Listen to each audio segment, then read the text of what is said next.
Hello there, it's Lisa Starr with another episode of StarCast. It's 2024, I can't believe it. So I know you always think time will stop, but it doesn't. It keeps marching on. And it's time to look ahead and see what's happening in the trenches, as it were, with spas and wellness businesses and what they're seeing from clients. So we're going to have a few guests on this episode to tell us from the treatment room what they're seeing. My first guest is the esteemed Pietro Simone. He is the founder of Pietro Simone Skincare and Clinic in New York City. You will hear when Pietro begins speaking that he is an Italian, but he has beautiful English. And he is a celebrity esthetician with his own fabulous skincare line. And I was lucky enough to have a facial with him in New York a few weeks back, which was pretty transformative. I hope I look younger. Anyway, thank you for joining us today, Pietro. Thank you to you, Lisa. It's a pleasure to be here. So, Pietro, you've been doing skincare for how long now? Well, I have been into the skincare since I was 16 years old actively, and I'm almost 50 this year. So I would say 25 years plus. That's long enough. Did you ever count how many facials you've given in your life? No, I didn't. And I actually have no idea. Probably thousands. I'm sure it's thousands. So you are in a clinic in New York City in this swanky Soho neighborhood. You see a lot of well-to-do clients that want better skin. You have developed your own skincare brand. So tell us a little bit about what you think that today's consumer is looking for from their facial.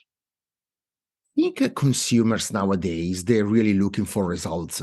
And I know that it's almost a cliche to say, but the reality is lifestyle, the aging process, the stress, and all the related consequences that they come along through hormones, through many different points of the body, they clearly reflects into our skin. And so nowadays, a facial, it's not just a relaxing moment but it's also almost a need in terms of active ingredients, in terms of techniques, technologies, massages, in order to achieve those results, without forgetting the wellness and relaxation part where a great massage can create. But I would say definitely those are the results that we want to see alongside an incredible experience. It's a lot to fit into 1 hour. Right? I mean, how, facials, especially in America, we used to always see on the menu, the European facial, which cracked me up because what is that? And it just meant that they did facials basically without equipment, right? Maybe a steamer. And that's not what we're seeing in treatment rooms now. And yours is no exception. So, how as an esthetician or a spa owner, do you decide how much equipment should I use? What's the right amount to fit into your space and your menu? I think it's one of the probably most incredible questions. And I think over here, the answer, it's going to be to have different branches. First of all, it's the passion of the esthetician that normally leads to this research, very meticulous research on what kind of technologies should I have. Equally, what kind of trainings should I have in order to really have an incredible tool, which is my hands or the hands of the esthetician. The combination of them both together, I think it's the secret sauce for results. Back in the days, we went through a normal full-on facials to then in the past 10, 15 years, technologies, losing the touch of. For an esthetician, how to choose, you really need to go into the biology of the skin. You need to go into the technological part of the technologies and really understand which one is the most suitable technology that you have alongside with your customer. Are you working most in an aging process? Are you working most into an acne point? And I think little by little, they can build up the full array of services if they want to. But then again, if I go back to basics, mixing hands and technologies, that's where you get your results. And the choice should be very much aware about the level of knowledge that you possess. Well, I loved your comment about research and training because, when you walked into a trade show and you see all these devices and they all sound wonderful, of course, and miraculous, we do this, we do that, but you don't really know what they do. I mean, how do you begin to research what a piece of equipment can accomplish for real? I think there are points where, first of all, I normally check the major big companies where they produce normally great patented technologies. I normally go and request not just a demo, but probably X amount of treatments in order to really see. And of course, I'm not taking the most problematic person, but I'm taking the less problematic person in order to see if enhancements they get there and how long they're going to last. So it really, again, translates to me in a point of view of passion, hours spent in research, in reading all the documentation, not just being affected by a before and after picture where miraculously times someone is so lucky to get it, or a great light as well. I think as an esthetician, you have the responsibility to trust, but you have also the responsibility to try out very meticulously what is getting offered and what it gets claimed by the technology. Sounds like for you, at least, it's a process over time. Like you're not just going to have one treatment and decide to invest $15,000 in a piece of equipment, which makes a lot of sense. Absolutely. Some technologies, they can go all the way up to $200,000. So, and it's a very big expense, and you have maintenance and you have lots of costs throughout the year. It's not just the machine once in a while. 5 years later, you might have to change it anyway. And you clearly cannot charge $10,000 per treatment. So, it's really important to pay an extremely strong attention in where are you going to buy and why you're getting it. Yeah, very, very good advice. So when you're adding this kind of equipment that's advanced technologies, how does a person, a business decide what to charge for that? You know, we used to charge for facials what our neighbors charged. Like you kind of looked around and said, oh, well, they charge this, so I'm going to charge the same. And now that we all have different technologies and capabilities, I don't think that formula works as well anymore. Do you? Like what's your approach to pricing your menu? I think it's another super interesting question. And I receive lots of time questions like, oh, I thought that your facial was going to be $1,000, yet was 300 or 400 or 500, depending what it was. I think the point of view of the price, it's something that we will see in the next couple of years or few years to really change, because I find it particularly silly to charge $1,000 someone for a facial with just a normal technology. I think it's about consciousness, and it's about making an exact mathematical number and decide, oh, I want to produce with this technology at least 5,000 treatments. So then probably use this number to be able to be cut out in the price of the machine, get to understand what's the price per hour, your cost, your rent, your utilities, your products, your profit as well. Don't forget, as an advanced esthetician, when you keep going for trainings, you pay thousands and thousands and thousands of dollars per training. I don't even know how much I spent because I can't claim it back anyway. So it's there. It's an investment for me. And I think it's totally fine to have your basic price that you want to charge out of all the trainings and in money invested. But when it comes along the technology, I think it needs to be done in a specific concept. Some of the technologies that I have, I don't charge a different price because it's me compared to my other esthetician, which in America was almost like, oh my God, what are you doing?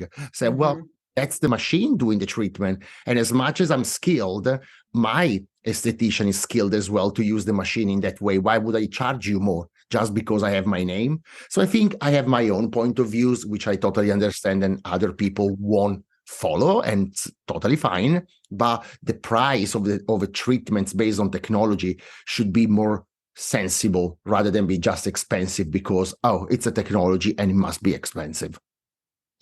To you for saying so, because you're right. I mean, the more we rely on technology and the less on hand and skill, that does have to be taken into consideration. Pietro, what's the longest facial that you have on your menu at the clinic? It's about 2.5 hours, and it's probably a facial that it's probably underrated as a facial, but it's a very full-on hands-on techniques from my different 3 types of massages, alongside with 5 or 6 different technologies used, microneedles as well. So it's actually, we call it the rejuvenator. So it's something that someone also has a specific investment to do in order to have that facial, which really I guess, gives you an overlay of the entire point of view of really rejuvenating the skin in a way that it's not a facial that you can do every month, as you can clearly imagine. Probably it's a facial that you can do 2 or 3 times or even 4 times a year. But yeah, it's about 2.5 hours. That's amazing. You got great results from me with 1 hour, right? Yeah. So what do most clients look for in your clinic? Are they gravitating to the longer, more involved treatments or more simple? I think I have a very good split between people wanting to come to experience my massage technique and people where they experienced already or they got to know that I have different technologies and they come for a specific problem.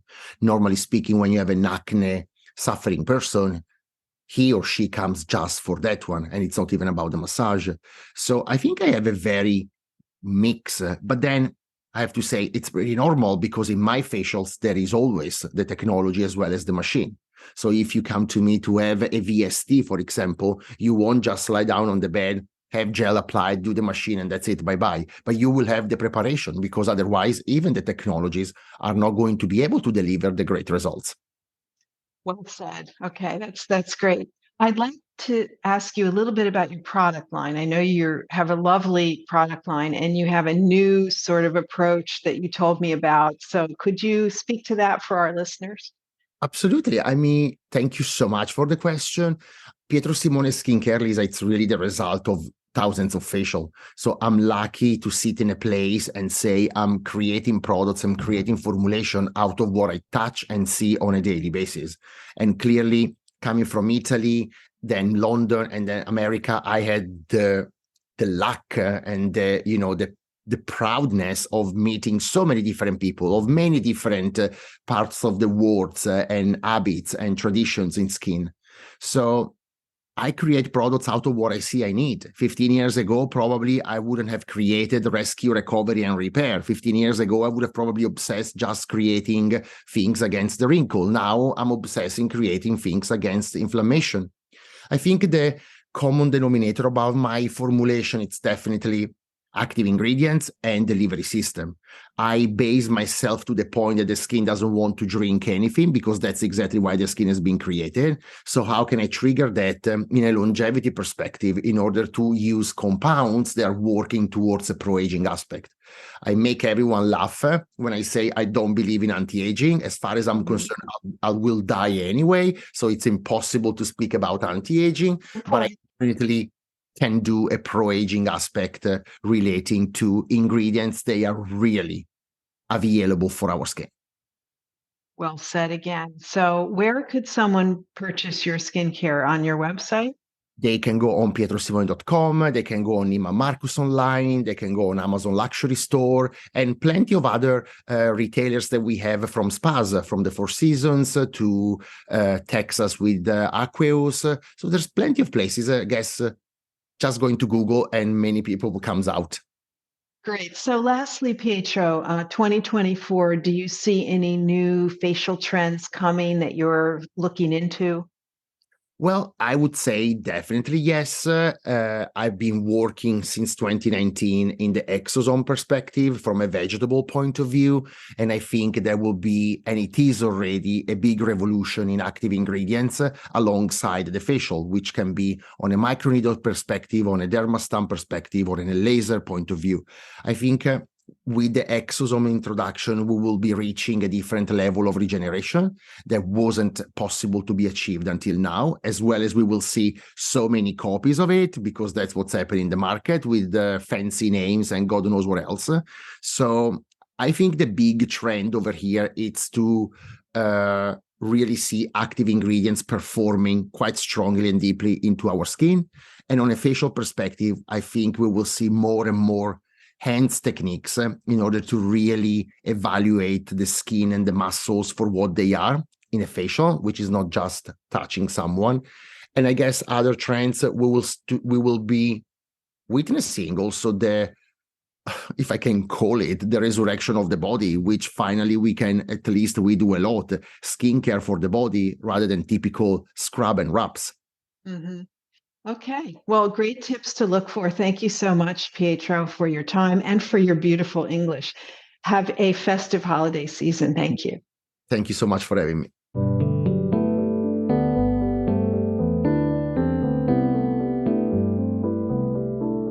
So we are on to our next segment on what's happening in the treatment room for 2024. And we are joined by Nicole Prist, goes by Nikki, and she is the founder and owner of Balara Spa and Wellness in Olympia, Washington. Nikki has been a massage therapist for 17 years. She had her own practice, opened the spa. It does well. It's amazing. It's booked, and all they do is massage. So I thought she'd be a great person to speak to us about what's happening in massage rooms now and in 2024. Thanks for joining us, Nikki. Thank you for having me, Lisa. So you and I met, I guess, last year. I love your story. I love your website. I came out and visited your place. You have a very vibrant business in the most difficult modality to staff right now, which we'll get to later. But, only doing massage and really focusing. Could you speak a little bit about why you chose that business model of just wanting to focus on the one thing? Yeah, well, I wanted it to be a great experience. So when I became a massage therapist in, was it 2005, I worked for a chiropractor and I worked at an Aveda spa. And I saw that massage was just it was like the thing that was pushed to the side. And I just saw so much more potential in what could be done with massage. So I focused only on massage. Yeah, I just wanted to be really good at one thing. Mhm. And I wanted to create an experience. And there's so much more to massage. I just saw an opening, especially, with the spas that were around back then. It was hair and nails and facials. And then not many people didn't know much about massage. They didn't know about now people know that probably anybody you could ask couldn't name at least a couple modalities about what massage is. Back then, people hardly knew what massage was. Everything was just called Swedish massage, and no one even knew what that meant. Nobody knew what it meant.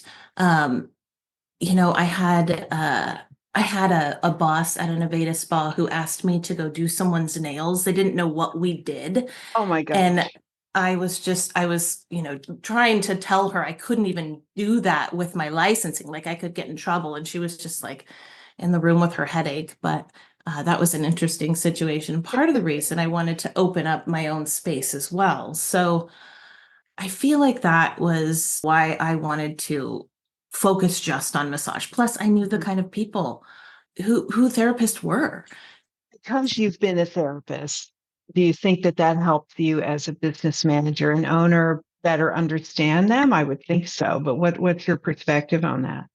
So having been a massage therapist, I knew that the reason that they become therapists and what they're looking for if they're not going out on their own. So you've got like a couple different kinds of people. You got, the ones that they know from the start they're going to go out on their own. And then there's people that, they're like a natural healer and they want to go and they want to work somewhere where they can connect with people too. Being a massage therapist you're working with people, but you're also very by yourself. So, you're in the treatment room, you're with somebody, you could be having a conversation, but you're really trying to give that person their space and time to heal, create that space for them. So it's kind of a lonely job. So they want to be there. They want to connect with people. They want to be somewhere they can grow in their craft. And a lot of spa owners don't realize that, and they're not bringing that piece to the table to them. It's because you kind of have to know a little bit yourself about massage, what they need to bring or who you need to bring in to teach that to them. Who are they going to listen to? Somebody that they respect. So what I have found is I've been in business a long time, and I always look for somebody who has that drive, that natural ability to teach or to lead. And so I found that, and I've brought those people in to lead my therapists as we've gotten bigger as well. So that's been a key piece to it too. You were able to use your perspective and experience to sort of leverage the business and make it. You have a really solid team. I mean, they're really committed to what they do. How many Yeah. people work at Bellara now? We have, I think, 27 people. And I think we've just recently hired, I think we hired like 7 new therapists this past fall. Wow. So, which is a really big deal, as you know, in our industry. So, and I 100% think that is all due to what we went through in the pandemic and how we really looked at, okay, because during the pandemic, there was nobody to hire. It was all about, oh my gosh, how can we retain who we have? And so we started talking to our staff. We started, thinking with our massage brains, because also my operations manager is a massage therapist. And so, we just thought, what would we want? What would we need? And, it was, again, going back to the CEUs to grow their craft, the connection, the flexibility with time for their time. That's huge with massage therapists. So a lot of people go to massage school to, they're kind of fed this thought that it's going, they're going to make all of this money and they're going to have this flexible time. And then they get out of massage school and they're like, wait, actually growing a business is really hard. But they went to school because they wanted to be, they wanted this flexibility. And so we thought of that and we were like, how can we give flexibility, but also run the business, have the guests have what, their experience and what they need, not always have to move things around. And, we have to move. We just went through, we had the flu go through the spa. We had a guest come in and and so we put things in place though. I mean, it's a lot of work. Like, we make sure we have therapists there that are, can do call outs. There are, it's been a lot of work on the operations wise to keeping all of those rooms going 7 days a week. What would you say guests are asking for most? Like, what is your most popular service right now? It's really simple. So the way we structure our services is all of our enhancements, what people will call enhancements, are included. And so it's our 60-minute membership massage is our most popular service right now. We consider all of our massages custom. What we mean by that is a guest comes in and we do our best online, or when they call in, to kind of educate them and let them know, we have cupping and gua sha and percussion therapy and what else? Heat therapy, all included in our service.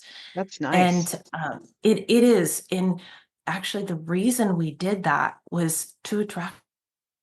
They don't want to come in and they don't want to upsell. And let me tell you, they won't. Right. And so then our guests would never see that, and they would never have that experience, the healing experience that those different modalities can bring. And so we structured it in such a way where, we are a higher price point in our area, but it's because we're paying for all of that training. We do all of that training in-house, and that, that makes it affordable for us to be able to offer all the enhancements. The 60-minute is your most popular. And is it a 60-minute, or do you turn the rooms on the hour and it's a 50-minute massage? It's a 60-minute massage.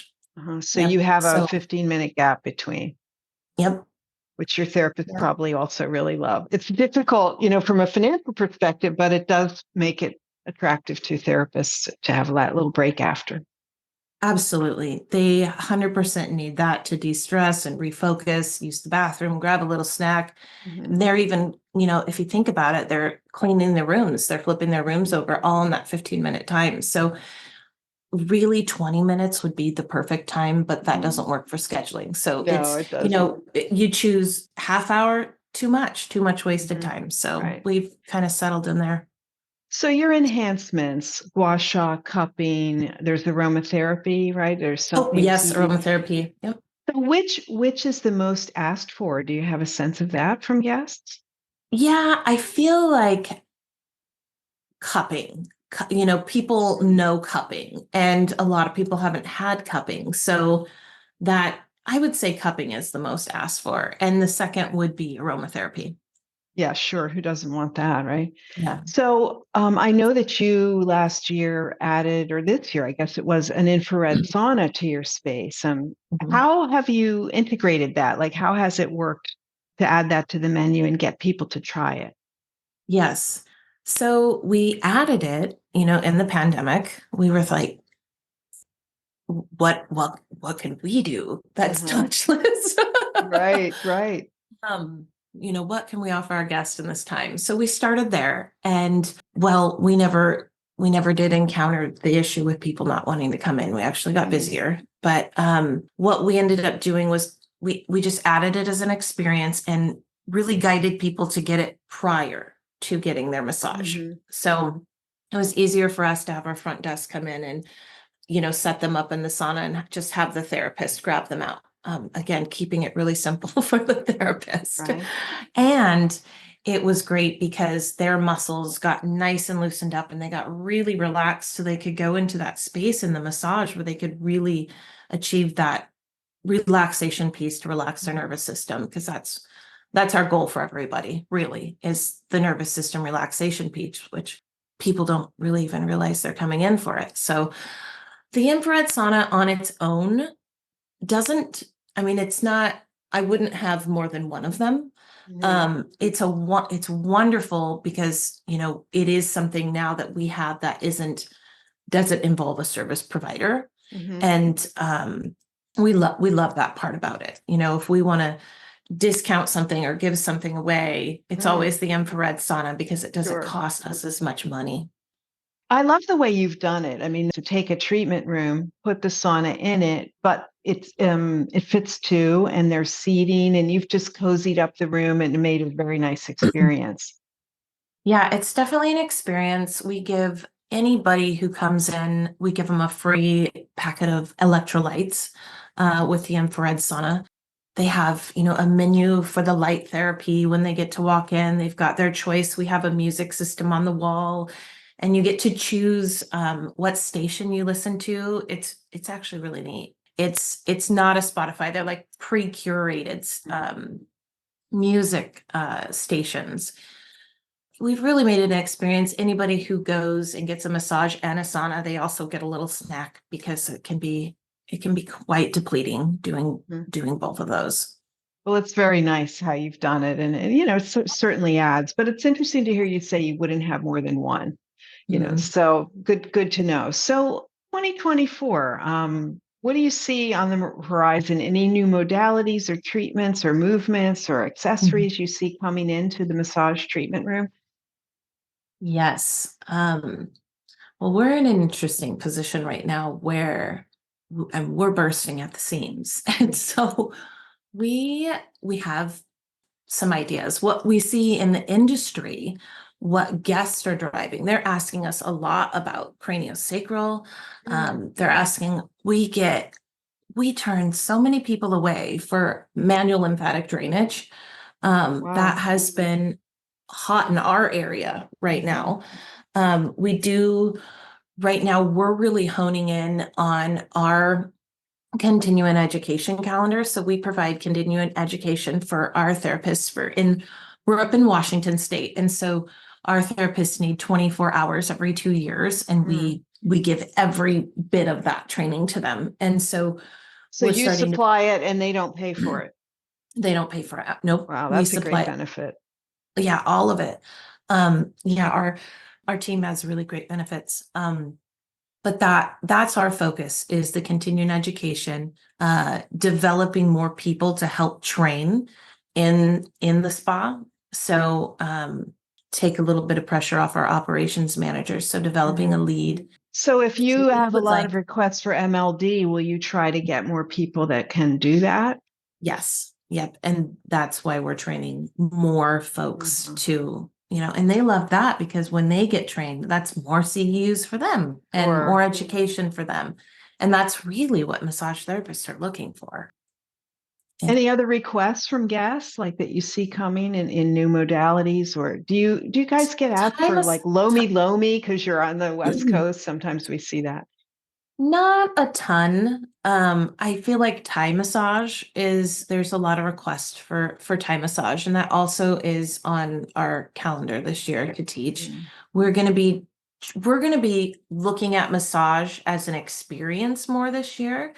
And so we're gonna be bringing in the brain tap technology to where, Mm. we're gonna really like we want to help people get into relaxation mode, to really get their nervous system back in shape because people's nervous systems are a wreck right now. And so bringing that meditation piece in, Mm. we love that because we have no more rooms available. We don't have a space where people can go and we can put them on the meditation software. So we're going to bring that into a massage experience and design that in. And so that's what we're the most excited about this year. Good.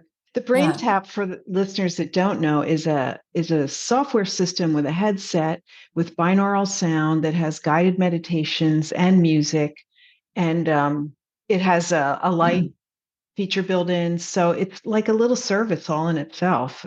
So it'll be interesting to see how you incorporate that. You don't see doing that out in the waiting area. You're going to do it in the treatment room.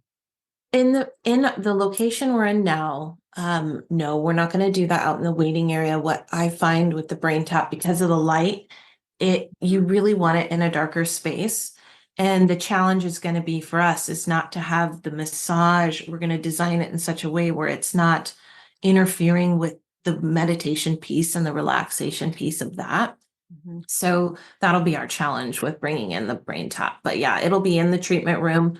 We got to demo it at our 15th anniversary party this year, and our guest loved it. We actually combined it with a PEMF mat, and they just loved it, and they were asking. They told us what our next service was. Right. They were like, That's "When are you going to good. bring this into a massage?" Well, it's good that you're listening and you're acting on it. Nikki, you have a strong membership program. Could you speak for a moment about how that works and what sort of the ratio between members and non-members is in your location? Yeah. Well, when we started, I was a little bit skeptical of memberships. I would cut it off as soon as we'd hit about a third of our clientele. I would say, okay, no more, we're full. We'd turn people away. I was worried that the cost it would bring it down too low, and I wouldn't, we wouldn't be turning a profit if we were discounting our service that much. So I took a look at it with my accountant, and we did the numbers and decided that it really wouldn't be that big of a loss, because what you'd gain with the people coming in consistently, like not having, because you're training your clients when they come in too. You're doing your interviews. It's a lot on the front desk. So we decided to streamline there. What we have now is about a 60-40 balance with our memberships, and how we structure that. We had to get rid of some things too. We were doing packages, we were doing membership. So we got rid of the packages, and we've actually designed those in a way where now we sell a biannual membership and an annual membership. So it's essentially a package. But our memberships, they get 50% off the infrared saunas. They get some retail discounts. They get a discount. That's the big deal. They get a 12% discount right now, and they can share and gift those as long as they have a massage credit. They can't just send people in to use their membership. But if they have a credit on hand, we're like, please, share it with your friends. Exactly. It's free advertisement for us. So that's the way we look at it.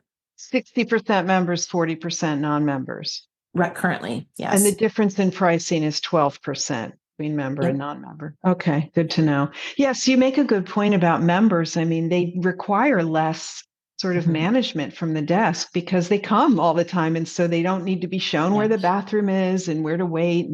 And it almost takes a little load off of the front desk. But at the same time, of course, you want a steady stream of new people to convert to members. Right.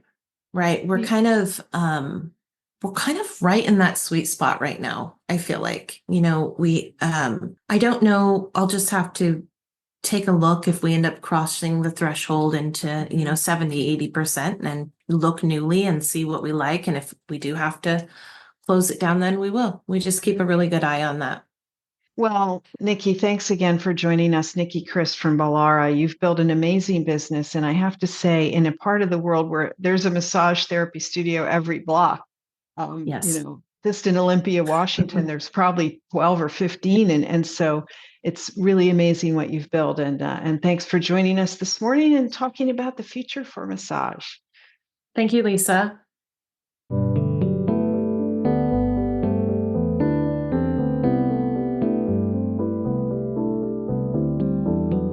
Okay, so we're continuing on the theme of trends for 2024, and I'm really pleased to be joined by two people who represent sort of the new and cutting edge of where the spa and wellness industry is going. We're going to be joined by Mike and Elisa McLaughlin. They are the co-owners of an ageless fitness franchise in Estero Beach, Florida, and they are the recent winners of the inaugural Touchless Wellness Award overall, over 450 entries globally.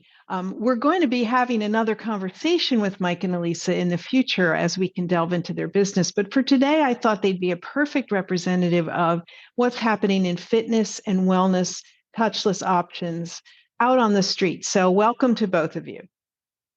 Thank you. Thank you.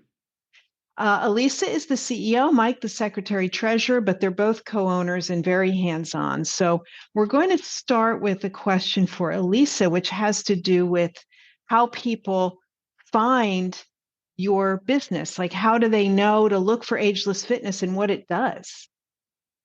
So what we're seeing, a lot of people are just looking for ways to improve their overall health and well-being. A lot of people are looking for help with respiratory issues like sinus problems, asthma, or COPD. Other people that come in have skin conditions like acne or psoriasis. So they might be interested in the red light therapy.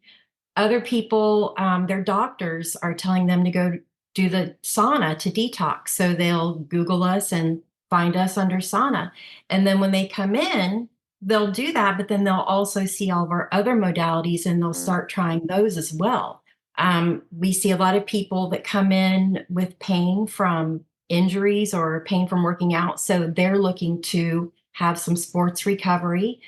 For the most part, though, we live, in Florida. The average age in Estero is 65. So people, Oh boy.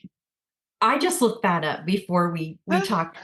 So, but you look out the window, there's people riding their bikes. There's pickleball courts everywhere. People want to stay active. They're looking to increase their longevity and their vitality and do it in a non-pharmaceutical way, so a natural way. So that's what we're seeing. People coming to us looking to improve their golf games, their pickleball games, and just stay active. Do you think it was a factor of being in the location that you're in, where, retirement community, you have an older population, but they do want to stay active? I mean, it's not every town with an average age of 65 has everybody out golfing and playing pickleball. So do you think that's maybe more oriented to the South? I definitely think, you can be outside here 365 days a year. We moved down here for the weather. So, it's a great place to be active. So your name, Ageless Fitness, is perfectly encapsulating what you do. Could you just briefly describe for listeners, what are the components of Ageless Fitness? So I feel like it's two businesses in one location. On one side, we have fitness, and Mike can talk more about that. He's the fitness guy. And then on the other side, we have wellness and recovery. So you can essentially come in and work out. And then when you're done with your workout, go sit in the sauna, or like I do, cryotherapy before I do my workout. So it's all in one location, which is kind of unique. I think so too. You also have compression therapy? We have vitality booths, compression therapy, cryotherapy, and the Halo IR infrared sauna. But also, lovely. And what's in the vitality booth? What does that consist of? That is red light therapy and halotherapy, essentially. It's also got compressed oxygen being pumped in there and a negative ion generator. So we have 4 vitality booths. One you can lay on a hydro massage bed and relax. Another one you can do cardio on an exercise bike. And then 2 others you can just sit in. So you can get those benefits of breathing in the dry salt while getting red light at the same time. Oh, that's excellent. So, how do you think clients first began to find out about you? I mean, was it your name? Did you have a specific ad campaign? Like, what brought them in? Well, I think at first, just Googling Vasana, like I said, and then it became word of mouth. And then more recently, we've been doing a targeted ad on halotherapy, and that's on Facebook. So I think a lot of people are seeing us on social media. So that leads me to the next question, Elisa, which is like you mentioned halotherapy. I mean, 3 years ago, no one knew what halotherapy was. Like, how are clients in terms of their knowledgeability about the services that you offer? Are you finding that you have to explain everything, or do they come in with a little bit of knowledge? That's a great question. So what we're seeing is a lot of people that come in, maybe they know about red light already or the sauna, but they have never heard of halotherapy. Mm. So I credit a lot of this. Our staff is amazing. They all are either pursuing degrees in or they have degrees in exercise science or the medical field. So they're able to, we take every new client through the complete tour of our facility and explain the benefits of each modality. So they may start with the sauna, but then they'll try halotherapy, or they come in for cryotherapy and then they've never heard of compression and they'll try that. And then we also do educational events. We just had a workshop last night, as a matter of fact. And one of our regular clients who does compression and vitality booth, she's never tried cryotherapy. She tried it last night. She loved it. And so now she's going to start incorporating that. So I think between people learning about it and hearing about it, and then actually trying it and seeing and feeling those differences, that makes them more knowledgeable and then able to be their own expert to make the best decision for what they need. For sure. I mean, maybe they're not asking for the scientific or peer-reviewed studies, but they can't argue with the result. Like, they feel better, they're able to perform better. And that is the point. So great for you. And that's a great segue to you, Mike, on the fitness side. I think it's fascinating that you have that fitness component. We are seeing some large gyms bring in some of these services, but you do it in a more sort of bespoke way. Would you care to describe that for us? Yeah, I think that part of Ageless Fitness, the whole idea behind Ageless Fitness is older adults don't want to go to a box gym, work out next to somebody pumping 500 pounds of iron. So we have individual training rooms where you must be with one of our certified personal trainers in order to work out on your specific goals. So as people come in, we tend to see that people are more interested in wellness, as Elisa said, that they want to focus in on how do I increase my longevity? How do I increase my vitality? You know, you can go out and see different bikers, walkers, all kinds of different activity. But then once they're in there, and you know, a lot of people will use the vitality booth with the bike, and they begin to learn how they're stacking different modalities. They're working on their cardio, they're working on their respiratory system through the halo generator, and then also getting increased mitochondria through the red light. And now they feel better, they're more mobile. Now they've moved on to personal training, and they can stay in the same buildings with the same staff. In fact, we just had somebody that said, hey, I want to go and do half personal training, and now they're moving up full personal training. And then they will go out and do the compression, and then also do some cryo or sauna in order to kind of relax and decompress. And so that's one thing that really kind of separates us. We can set out a protocol to actually do a lot of personal training, but also help that person recover better so that they're more likely to come back, have a better workout the next day or in 2 days, and then at the same time be less sore and remain active. And then they can get more things done as they progress through their health journey. So, Mike, would you say that more guests come because they are interested in the fitness option and they transition to recovery, or the other way around? Or is there a split that you would say you're seeing? I would say they start out on the wellness side, coming in, learning about Halo, learning about cryo, and then they just kind of start to feel better. They feel like they can do some more things, and so they want to work on their stability or their mobility. As Elisa said, maybe there's a golfer, and we just need to fine tune, loosen up the back. Doing running, biking. How do I get a little bit stronger? How do I work on my respiratory system, as well as some of my core movements? And obviously, resistance training is a key part of increasing your longevity. So it's a great combination of both touchless wellness as well as personal training all in one roof. Exactly. I mean, it's interesting because your model, you don't employ massage therapists or estheticians. I mean, it's more on the medical side, which is, I think, absolutely appropriate for what you're doing. I mean, and wonderful that you have this older clientele that you can positively impact. Speaking to that, what happens when they're gone? Like, what's the frequency of visit, and how are you able to impact them when they are not in your studio? Yeah, for someone to really benefit from cryo, as an example, somebody should spend about 9 to 11 minutes per week in a cryo chamber. So that's about 3 visits per week, with an average maximum of 3 minutes in a cryo booth.